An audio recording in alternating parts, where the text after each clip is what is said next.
get away from the basic, what we used to call SEO content, and you've got to take it a step further and really show that you understand your audience, understand their problems, and create content that resonates with your audience, as opposed to content you're putting out there so it ranks in search engines.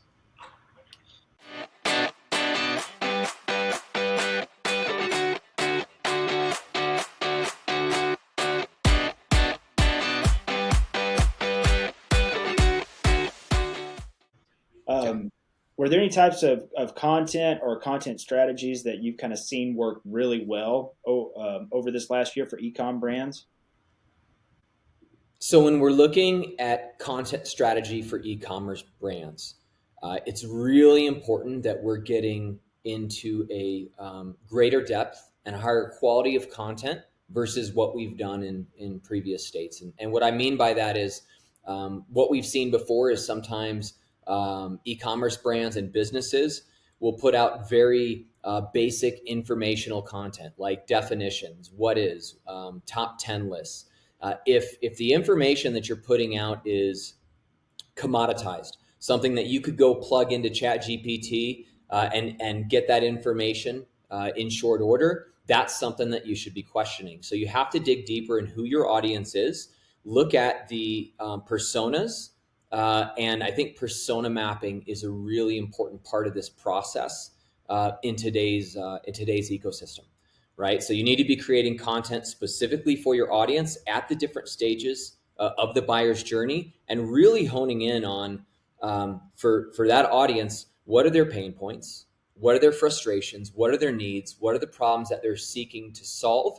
And bring in a level of subject matter expertise that really demonstrates the expertise that you have as an organization. So get away from the basic, what we used to call SEO content, and you've got to take it a step further and really show that you understand your audience, understand their problems, and create content that resonates with your audience, as opposed to content you're putting out there so it ranks in search engines. You kind of hit on a few things to stay away from, but are there any common mistakes around content that brands are making or have been making over this last year that they should start to avoid going forward? So if you're still at the point where you're trying to automate your content with AI, that's something that you should move away from immediately, right? AI is here to help us improve content and create a higher quality content, but shouldn't be used just to automate the whole thing.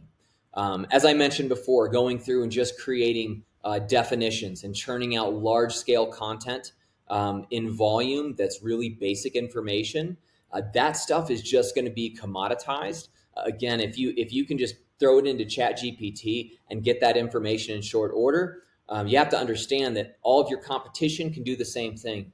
So if you're cutting corners in the content process and going for volume over depth, that's something that I would take a really hard look at. This is about quality and alignment with audience today. So as a whole, the bar is rising when it comes to content.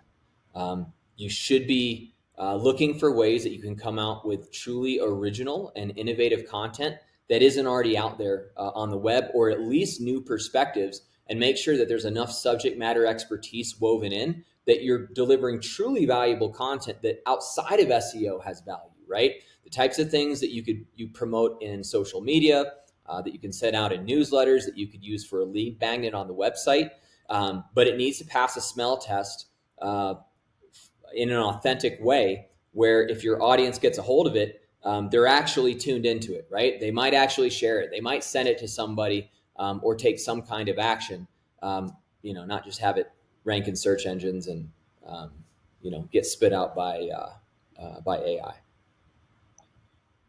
And on the technical side of things, are there any common issues that you've noticed with e-com brands on mistakes that they're making on the technical side that could be holding them back from this past year?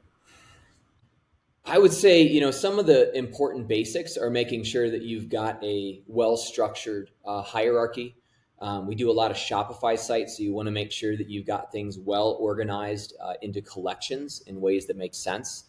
You don't want to have 1,000 products in one collection, and then have like 5 products in another collection, right? So you want to have everything organized in a way that makes sense based on who you are and what you do. Also looking at subdomains, there's a good cases to use subdomains, but we do see e-commerce sites where sometimes they're breaking up their actual shopping experience onto a subdomain. It's not really a good use of a subdomain.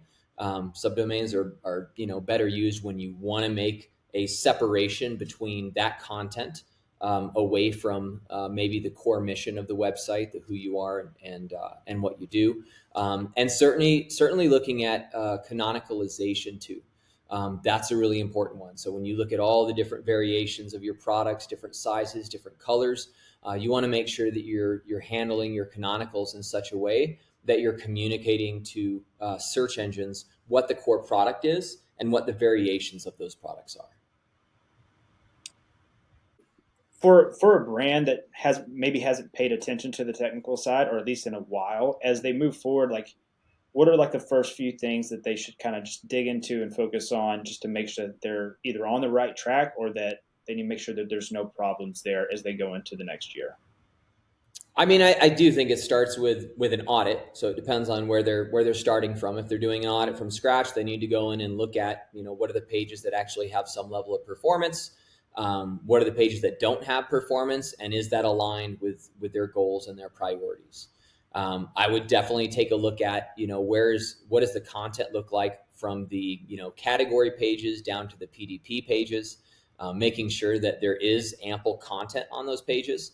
You don't want these things to look like, magazine articles or newspaper articles, stacked with tons of content. So obviously you've got to have a solid shopping experience on your PDP pages as your first priority.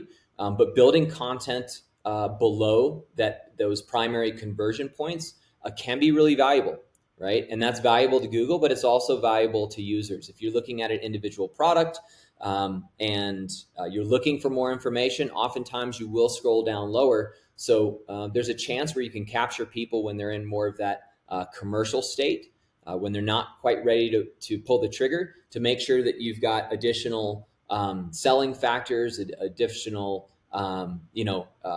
value points that you can put down lower on the page that can really just strengthen the quality of those pages.